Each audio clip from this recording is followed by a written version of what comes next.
Hola les amis, aujourd'hui on se retrouve pour un nouveau livre qui s'appelle Une seconde chance, le dernier livre de Robert Kiyosaki, l'auteur du best-seller Père riche, Père pauvre. Sur la quatrième de couverture, il présente trois définitions. La première, c'est celle de la folie, faite par Albert Einstein. La folie, c'est quoi? C'est de faire la même chose encore et encore, mais en s'attendant à des résultats différents. Ensuite, nous avons la définition de la crise qui vient du dictionnaire Oxford. C'est un moment où une décision importante ou difficile doit être prise. La définition de la crise, mais version chinoise, où le premier caractère représente un danger et l'autre l'opportunité.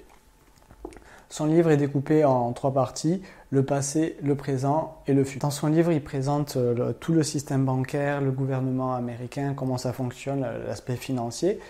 Et il aborde aussi le fait que les Français ont une méconnaissance du système américain. C'est assez incroyable.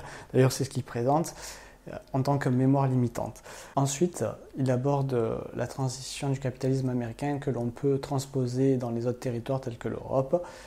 Et c'est assez intéressant de voir les similitudes qui existent. Notamment, on a au niveau du système bancaire, comment ça fonctionne avec les réserves fractionnées, et aussi le système de la sécurité sociale. À travers son livre, il nous présente les différentes ères auxquelles nous avons traversé, l'ère de la cueillette, en passant par la lutte des classes, et aujourd'hui nous sommes dans l'ère de l'information, où l'information est d'autant plus importante. C'est pour ça que nous avons pu voir des personnes telles que Steve Jobs, Bill Gates, entre autres, et aujourd'hui nous avons Elon Musk. Tout au long du livre, ce qui était très intéressant, c'est qu'il nous montre comment en fait il nous invite à passer à l'action, et notamment comment réduire les risques lorsqu'on entreprend quelque chose, que ce soit dans l'immobilier, dans les affaires ou à la bourse. Ensuite, il nous présente aussi les stratégies, la façon de s'informer, de voir comment on peut diminuer le risque. Il parle du processus d'apprentissage avec un code d'apprentissage qui l'illustre assez bien. Voilà.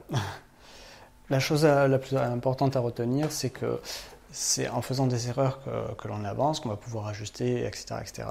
Et c'est aussi en se renseignant et en utilisant ces erreurs que l'on va limiter les risques. Et ça, c'est vraiment la chose la plus importante du livre.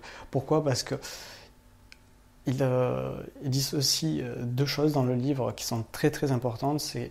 Pour cela, il faut prendre une pièce. D'un côté, dans une face, vous avez les pauvres. De l'autre côté, vous avez les riches.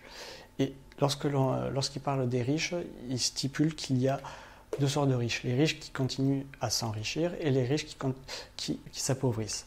Et la chose la plus importante, c'est de pouvoir se placer sur la tranche de la pièce, de façon à voir les deux côtés. Merci et à bientôt pour une nouvelle vidéo. Bye bye!